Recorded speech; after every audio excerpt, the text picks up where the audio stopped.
Georgia, once again, watched as a key battleground state in this election, and CBS News projects that Donald Trump flipped the peach state back from Biden's 2020 win with nearly 51% of the vote.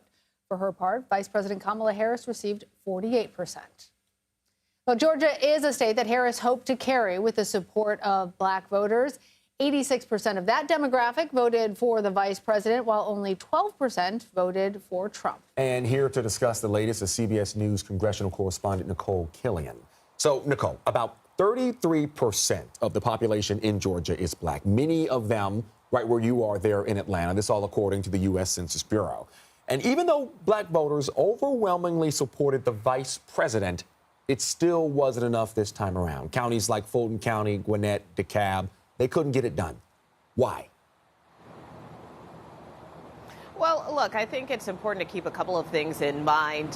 Certainly the vice president didn't perform as well with African-American voters here in Georgia as President Biden did, although for the most part it was on par. I mean, she lost maybe about 2 points relative to President Biden in the state back in 2020, garnering about 86% support among African-American voters.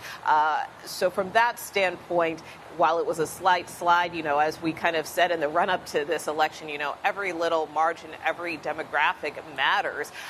And we did see the Trump campaign really try to make a play for African Americans, particularly here in Georgia, and particularly going after African American men.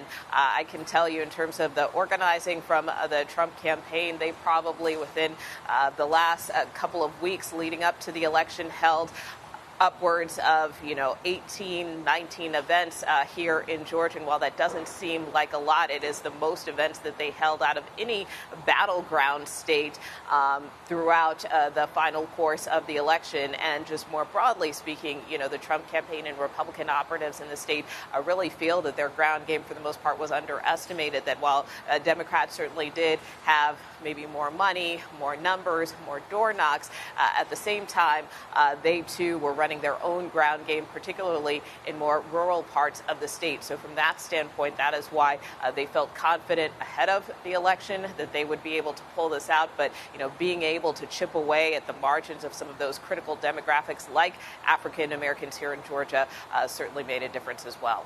Well, the demographic conversation is so interesting, Nikole, because here we have a black candidate running for the highest office. It's only the second time that a party has put forward an African-American candidate. We always talk, you and I and others, about how we shouldn't say that any one ethnic group or racial identity is going to determine how people vote. And even though black voters represent 14% of the electorate nationally, we saw during this election in which a black woman was running, more black men, as you point out, leave the Democratic Party and vote for the Republican. Should it be something that we just understand now, that black voters are not a foregone conclusion as any demographic group that are going to vote for a particular party? Well, I think it's always been the case that African Americans, Latinos, any group is not a monolith. Right. You're talking even, based on gender, men, women, everybody kind of votes based on their values for the most part. And I would note with respect more specifically to African-American men, certainly the percentages were more pronounced in places like North Carolina, where I think the former president picked up about 20% support from African-American men. And that is notable. But even here in Georgia, I would say the margins were kind of more on par with what we have seen in previous cycles. And I would also argue that, you have to kind of look on the flip side of the equation in that the vice president really underperformed with white men and white women. And that also is a critical factor, particularly women, considering that was a key demographic that the campaign was counting on. Also interesting. Nikole Killion in Atlanta. Nikole, thank you.